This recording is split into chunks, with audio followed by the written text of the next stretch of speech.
There's a specific kind of man that women claim they want. Confident, independent, doesn't chase, doesn't beg. They describe him in conversations with their friends, in the captions they repost, in the long list of qualities they swear they're looking for. But the moment a man like that actually shows up and genuinely doesn't need them, something unexpected happens. She doesn't fall for him. She gets irritated. She calls him cold.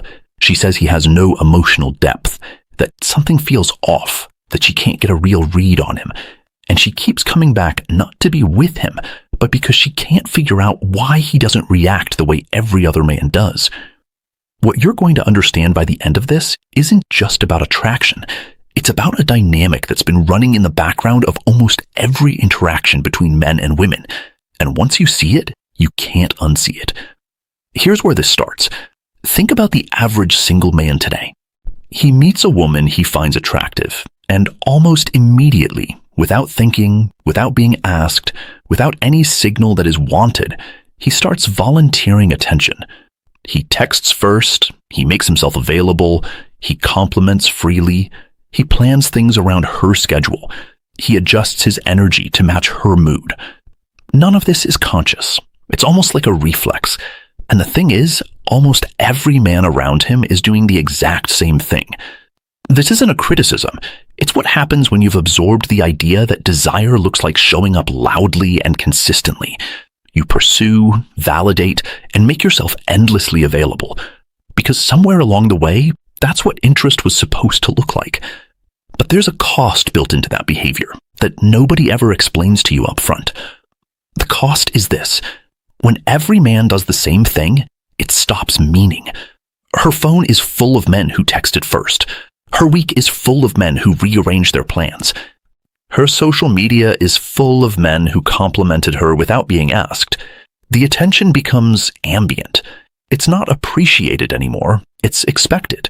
Not because she's a bad person, but because that's what the human mind does with anything that arrives in unlimited supply. It stops assigning it value. It just assumes it will always be there. Picture a man who actually fits the description women say they want. 31, financially grounded, socially present, genuinely comfortable being single.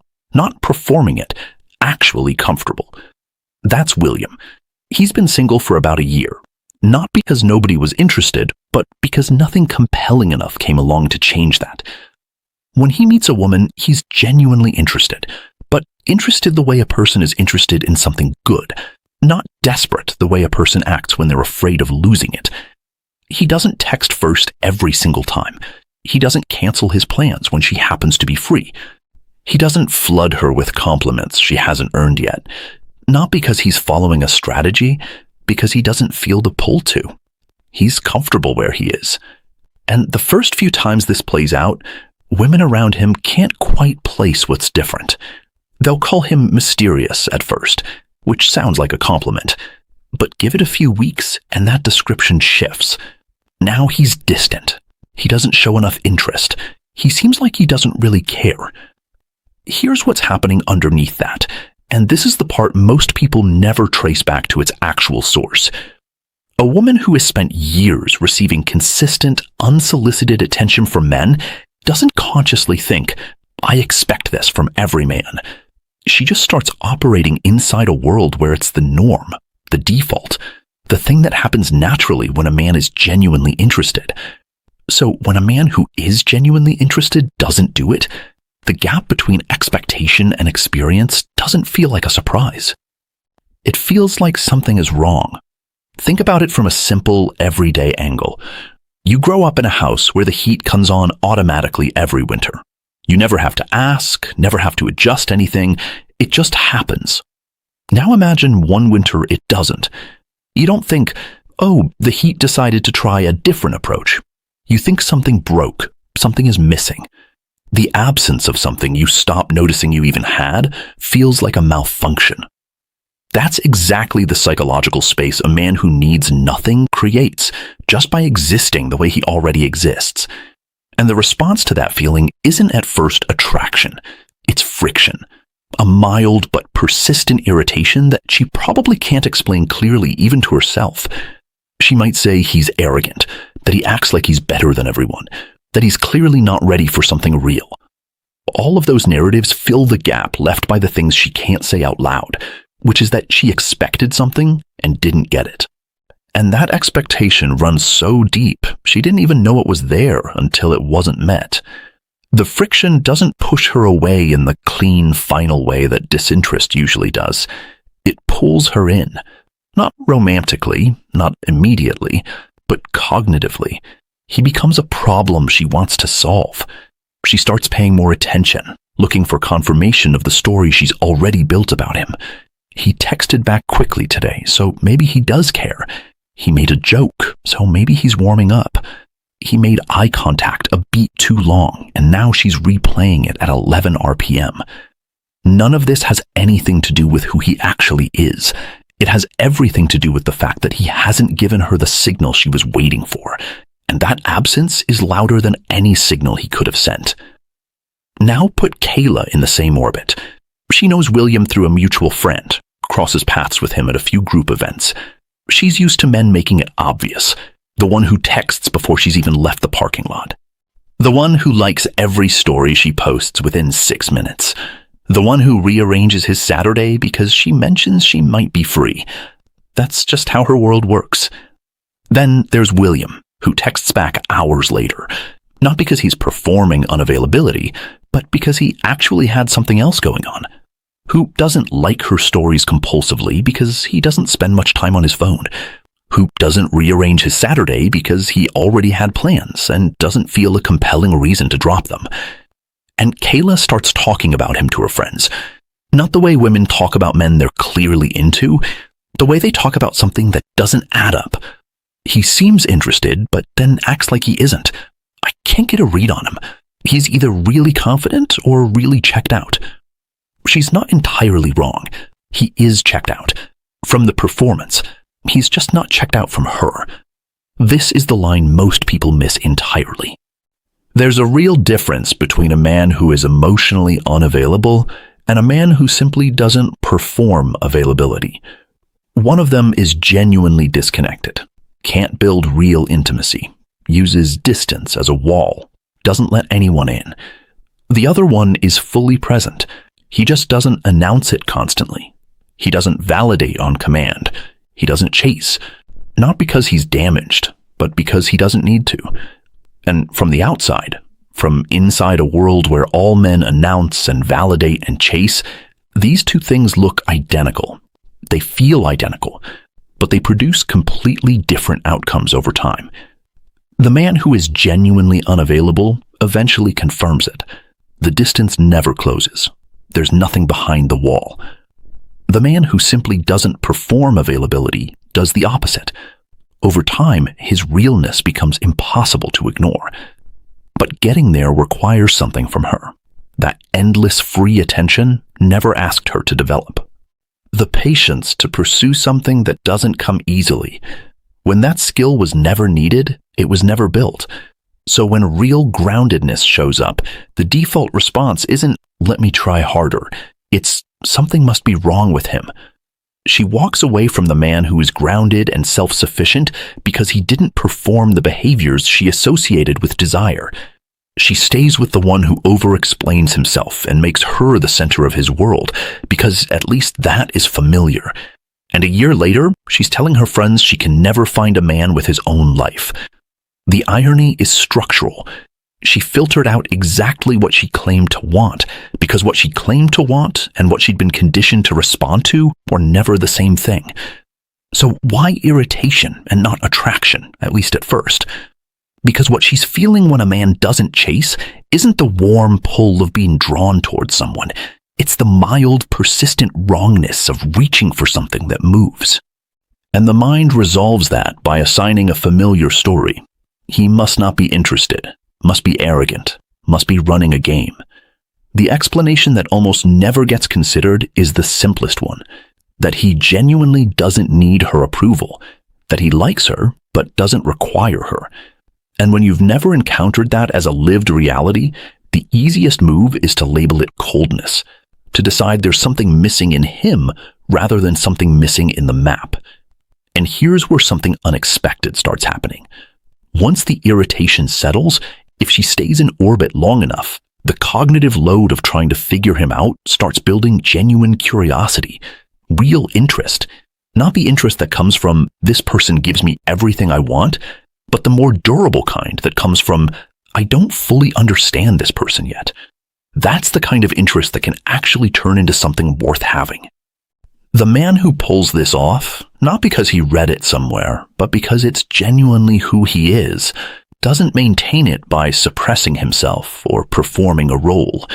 He maintains it by actually having a life that takes priority, by having things he cares about that exist completely independently of her approval, by having standards he doesn't quietly drop the moment she shows interest. These aren't tactics, they're infrastructure. And infrastructure is either built or it isn't. You can't convincingly fake it through any real test. And the first real test always arrives in the same form. She pulls back, goes quiet for a few days, becomes slightly less warm, gets a little critical, makes an offhand comment that seems designed to get a reaction.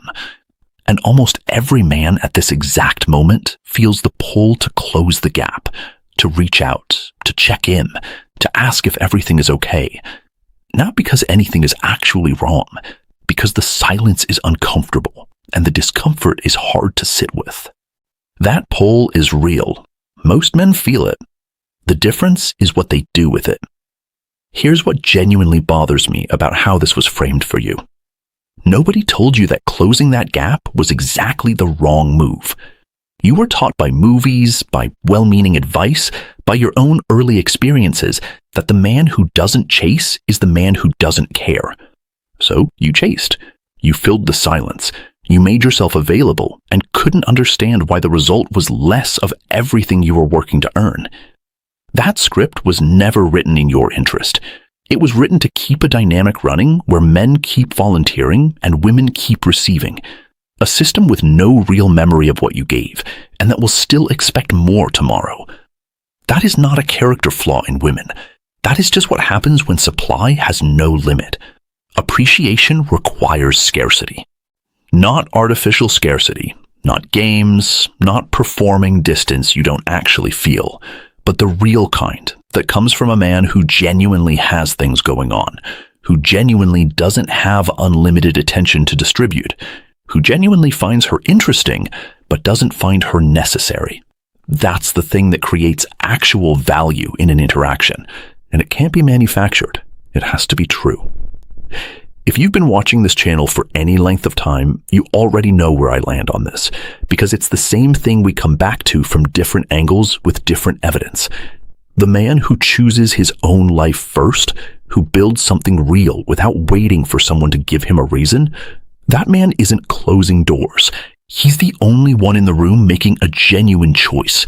Everyone else is reacting to something. He's the only one deciding. Here's what this looks like in practice. He doesn't need her to have had a good weekend. He already had one. He doesn't need her to define whether the interaction is going well. He reads it himself and decides.